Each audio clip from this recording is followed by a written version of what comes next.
नमस्ते friends, मी नेहा आणि नेहा गणेश या माझ्या यूट्यूब चॅनलमध्ये तुम्हा सर्वांचं अगदी मनापासून स्वागत. तर आजचा दिवस तुमचा पूर्णपणे कृतज्ञतेने भरलेला जाऊ हीच सदिच्छा. आणि आज तुम्ही एका कुठल्या गोष्टीसाठी ग्रेटफुल आहात हे कमेंट सेक्शनमध्ये मला कळवायला विसरू नका.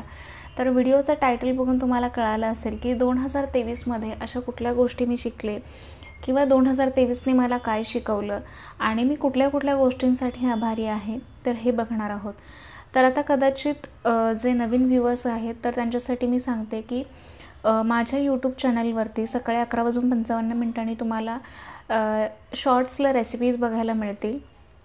ॲक्च्युली मी सुगरण नाही आहे, पण जेव्हा माझं बाळ झालं आणि तो जेव्हा म्हणजे त्याचं अन्नप्राशन जेव्हा झालं आणि वरचं सगळं त्यानं खायला चालू केलं, तर त्यावेळेला मला थोडासा कुकिंगमध्ये इंटरेस्ट आला की त्याच्यासाठी काहीतरी बनवावं आणि त्याच्यासाठी मला शिकलं पाहिजे. तर त्यामुळे मी हे थोडीशी जर्नी स्टार्ट केलेली आहे. तर तुम्हाला जर रेसिपीज त्या आवडल्या तर नक्की त्याला लाईक करा आणि मला तुमच्या प्रतिक्रिया कमेंटमध्ये कळवा. आणि जर लाँग व्हिडिओज आहेत तर ते प्रत्येक दिवशी 12:30 वाजता माझ्या यूट्यूब चॅनलवरती येतात. तर तुम्ही चॅनलला सबस्क्राईब केलं असेल तर ऑल नोटिफिकेशनचं बेल आयकॉन तुम्ही प्रेस करा, जेणेकरून सगळ्या व्हिडिओचे नोटिफिकेशन तुमच्यापर्यंत पोहोचतील. तर व्हिडिओला सुरुवात करूया. तर सगळ्यात पहिली गोष्ट जी मला शिकायला मिळाली ती म्हणजे की प्रत्येक व्यक्ती हा त्याच्या जागी बरोबर असतो. त्याच्या आधी असं होत होतं की बऱ्याचदा मी सुद्धा काही लोकांना जज करत होते की हा व्यक्ती अशा पद्धतीने का बिहेव करतो आहे किंवा तो व्यक्ती अशा पद्धतीने का बिहेव करतो. पण जेव्हा मी ज्या प्रेग्नन्सीच्या फेजमधून जात होते ना, तर मला ही गोष्ट प्रामुख्यानं कळाली. कारण आपण जेव्हा बघतो, म्हणजे मी जेव्हा बॅचलर होते किंवा मी जेव्हा कॉलेजमध्ये होते तेव्हा बऱ्याचशा लेडीजना, मी ज्या प्रेग्नंट लेडीजना ना बघायचे, तर त्या म्हणजे सांगायच्या की आम्हाला त्रास होतो आहे किंवा हे, आणि मला असं वाटायचं की का कुरकुर करतायत सारखी. पण मी जेव्हा त्या फेजमधून गेले त्यावेळेस मला कळलं की ज्यांनी मला त्यांचे प्रॉब्लेम शेअर केले होते किंवा ज्यांच्या संपर्कात मी आले होते आणि त्यांनी जेव्हा मला त्यांच्या गोष्टी शेअर केल्या होत्या तर ते त्या परिस्थितीमध्ये बरोबर होते.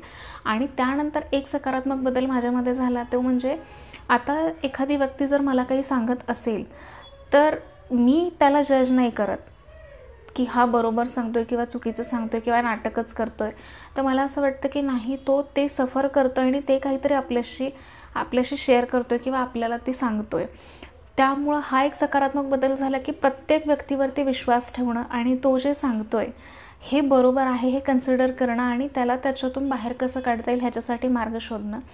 तर ह्याचा उपयोग मला माझ्या बिझनेसमध्ये सुद्धा खूप चांगल्या पद्धतीने झाला. जेव्हा माझा स्टाफ माझ्याकडे येऊन सांगत होता की मॅडम, क्लायंट काहीतरी अशा पद्धतीनं डिमांड करते किंवा क्लायंटची ही तक्रार आहे किंवा क्लायंटला ह्या गोष्टी गरजेच्या आहेत, तर तिथं मी उद्धटपणे उत्तर न देता किंवा तो प्रश्न तसंच उडवून न लावता मी त्या क्लायंटशी बोलायला स्टार्ट केलं की सर तुमची एक्झॅक्टली रिक्वायरमेंट काय आहे. मग जर आपण ते देऊ शकतोय तर त्यांना ते तसं प्रामाणिकपणे सांगणं की हो, हे आम्ही करू शकतो. आणि जर ते होत नसेल तर तेही त्यांना स्पष्टपणे सांगणं की सर हे होत नाही आहे किंवा आम्ही हे करू शकत नाही आहे किंवा हे जर करायचं असेल तर ह्या गोष्टी गरजेच्या आहेत आणि त्या तुम्हाला करणं गरजेचं आहे. तर ह्या पद्धतीनं हा बदल इतका जास्त पद्धतीनं झाला की लोक कनेक्ट व्हायला लागले. लोकांना समजायला लागलं की हां, इवन माझ्या स्टाफलासुद्धा की मॅडमनं जर सांगितलं तर मॅडम अंडरस्टँड करतील, ना की ते उलटं आपल्याला ब्लेम करतील. तर ही गोष्ट मला सगळ्यात चांगली शिकायला मिळाली. मला असं वाटलं की हे तुमच्यासोबत पण शेअर केलं पाहिजे. त्यानंतर दुसरी सगळ्यात महत्त्वाची आणि खूप चांगली गोष्ट झाली म्हणजे माझं बाळ. आणि बऱ्याचदा मी माझ्या आईला असं सांगताना ऐकलं आहे की आई मला नेहमी म्हणायची, काही जरी झालं आणि मी जर तिला काही बोलले ना तर ती म्हणायची, मी जर काही माझ्या आईला बोलले तर आई मला नेहमी म्हणायची की तू जेव्हा आई होशील ना त्यावेळेस तुला कळेल.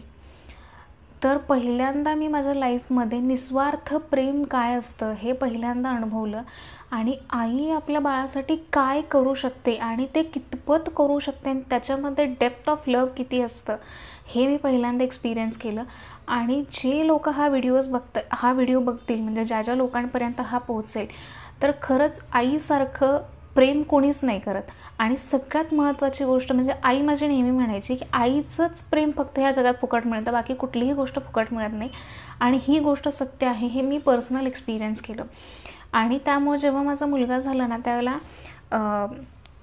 आईला मी ही गोष्ट बोलली की मी म्हटलं बऱ्याचदा तुला उलट उत्तर केलं का, किंवा बऱ्याचदा मी तुला बोलली, पण त्याच्यासाठी मला माफ कर.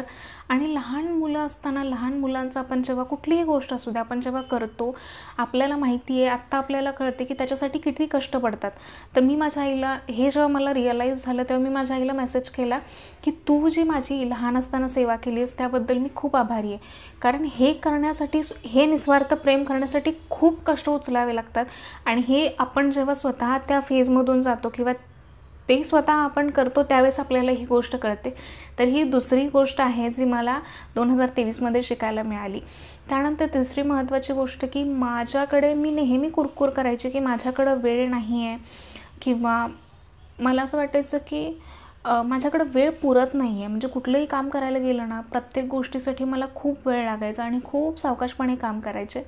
पण माझं बाळ झाल्यानंतर त्याच गोष्टी इतक्या फास्ट होतात की मला आता असं वाटतं की नाही, इनफ टाईम होता आपल्याकडे बाळ व्हायच्या आधी, पण आपण तो योग्य पद्धतीने युटिलाइज नाही केला, त्यामुळं कदाचित आपल्याला शॉर्टेज ऑफ टाईम जाणवत होतं. तर आता स्थिती अशी आहे की सिच्युएशन काहीही असू दे, सिनेरिओ काहीही असू दे, मला एखादी गोष्ट करायची असेल तर माझ्याकडे तो वेळ आहे आणि ते मी करू शकते. आणि ही गोष्ट मला 2023नं शिकवली. त्यानंतर चौथी महत्त्वाची गोष्ट की ग्रॅटिट्यूड प्रॅक्टिस करणं का गरजेचं आहे, किंवा ग्रॅटिट्यूड का केलं पाहिजे.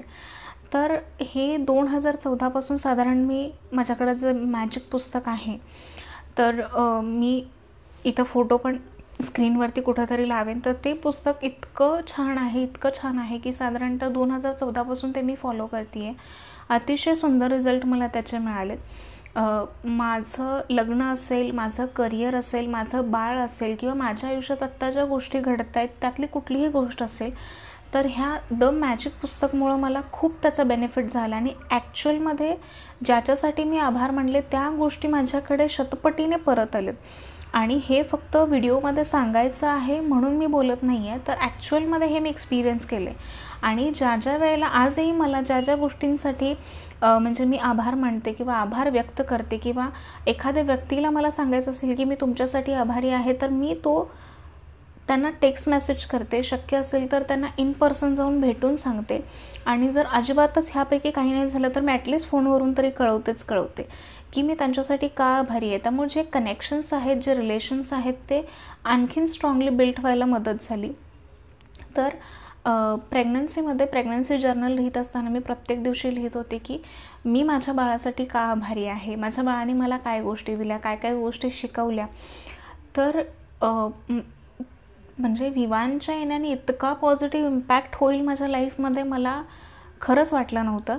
आणि सगळेजण म्हणतात की बाळ आल्यानंतर आयुष्य खूप बदलतं, पण माझं पॉझिटिव्ह मॅनरमध्ये फार बदललं आहे. म्हणजे माझ्या बाळाने मला प्रेझेंटमध्ये राहायला शिकवलं.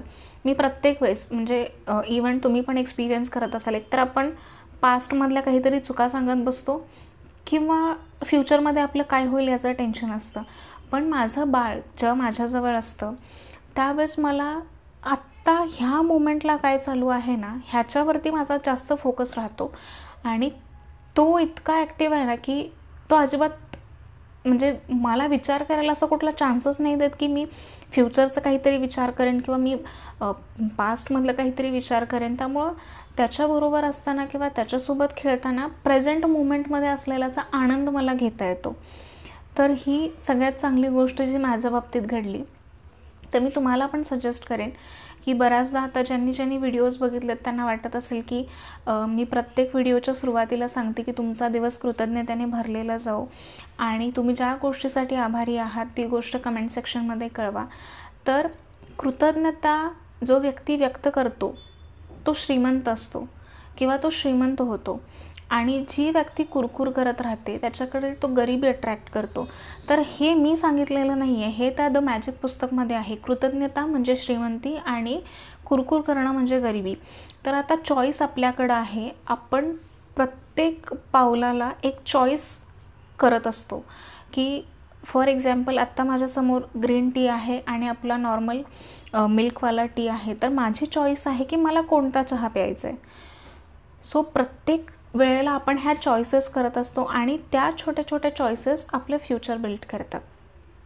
तर ह्या सगळ्या गोष्टी मला 2023मध्ये शिकायला मिळाल्या. अजून बऱ्याच गोष्टी आहेत ज्या मी तुमच्यासोबत स्टेप बाय स्टेप शेअर करेन. आणि ह्या वर्षी एक मी संकल्प केलेला आहे की मी एक बॉक्स केला आहे, मी तो तुम्हाला दाखवेनसुद्धा. तर त्या बॉक्समध्ये रोजच्या आयुष्यात माझ्या म्हणजे आजचा दिवस जर गेला आहे तर आजच्या दिवसामध्ये काय चांगली गोष्ट घडली तर ती एका चिठ्ठीवरती लिहून ती चिठ्ठी त्याच्यात टाकायची आणि वर्षाच्या शेवटी म्हणजे 31 डिसेंबर 2024ला आपण तो बॉक्स अनबॉक्स करायचा आणि त्यातली प्रत्येक गोष्ट वाचून बघायची की 2024मध्ये माझ्याकडे कुठल्या कुठल्या गोष्टी चांगल्या झाल्या. कारण जेव्हा वर्ष संपतं त्यावेळेला आपण असं बघतो की अरे मी ह्या वर्षात काय केलं, मग आपण काय केलं याच्यापेक्षा काय नाही झालं याकडे आपला जास्त फोकस राहतो.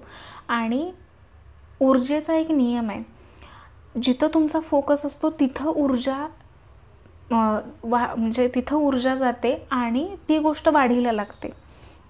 मग जसं 2023 संपलं, आपण हा विचार केला की अरे 2023 तर गेलं आणि मी काय केलं, तर काय नाही केलं याकडे आपला सगळ्यात जास्त फोकस राहतो आणि काय केलं याच्याबद्दल आभार मानायला आपल्याला वेळ मिळत नाही.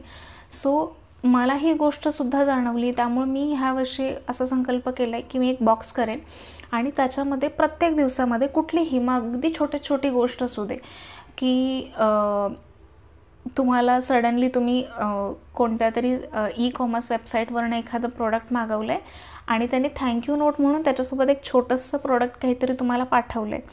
भलेही ती गोष्ट खूप छोटी असेल पण ती तुमच्यापर्यंत आली. कदाचित त्या गोष्टींची गरज कोणाला तरी असेल आणि कोणीतरी त्याचं वाट बघत असेल, पण तुम्हाला ती विनासायास मिळाली किंवा विनाप्रयास मिळाली तर त्याच्यासाठी आपण ग्रेटफुल आहोत. तर ती गोष्ट तुम्ही त्याच्यामध्ये लिहून ठेवू शकता. किंवा आज तुमच्याकडे हेल्थ आहे, चांगली हेल्थ आहे, तुमचे कुटुंबीय तुमच्यासोबत आहेत, तुमचा लाईफ पार्टनर तुमच्यासोबत आहे, तुमच्याकडे चांगली नोकरी आहे जे तुमचं 2 वेळचं अन्न पाण्याचं किंवा ज्या तुमच्या गरजा आहेत ते पूर्ण करू शकते, अशासाठी तुम्ही आभारी आहात. तर ती गोष्ट पर्टिक्युलरली लिहून त्या बॉक्समध्ये टाकली तर एक ऊर्जा क्रिएट होते आणि ती ऊर्जा तुम्हाला फक्त आणि फक्त प्रत्येक दिवशी काय पॉझिटिव्ह झालं याच्याकडे लक्ष देण्यासाठी भाग पडते. सो मला असं वाटतं की हे प्रत्येकाने केलं पाहिजे आणि तुम्ही जर केलं असेल तर मला तसं कमेंट सेक्शनमध्ये सांगा की आम्ही देखील हे सुरुवात केली आहे, जेणेकरून मी जो व्हिडिओ केलेला आहे तर त्याचं मला समाधान मिळेल की हा मी काहीतरी कॉन्ट्रीब्यूट करू शकले तुमच्या आयुष्यामध्ये.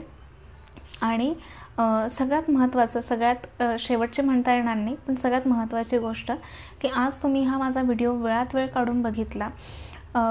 तसं तुम्ही आणि मी बघायला गेलं तर एकमेकांना ओळखत नाही, पण तरीसुद्धा तुम्ही या व्हिडिओवरती क्लिक करायचं चूज केलं, तुम्ही या व्हिडिओवरती क्लिक केलं, तुम्ही व्हिडिओ संपूर्ण बघितला आणि एक आपल्यामध्ये सुद्धा मी म्हणते व्हर्च्युअल का होईना पण एक रिलेशन कुठेतरी बिल्ड केलं आणि तुम्ही हा व्हिडिओ बघून जर तुमच्या आयुष्यामध्ये काही सकारात्मक बदल होत असेल तर मला ते कळवायला विसरू नका, जेणेकरून मला त्याचं सॅटिस्फॅक्शन मिळेल की मी जो माझा टाईम इन्व्हेस्ट केला तो कुठेतरी सत्कारणी लागला आणि काहीतरी लोकांच्या आयुष्यामध्ये मी कॉन्ट्रीब्यूट करू शकले.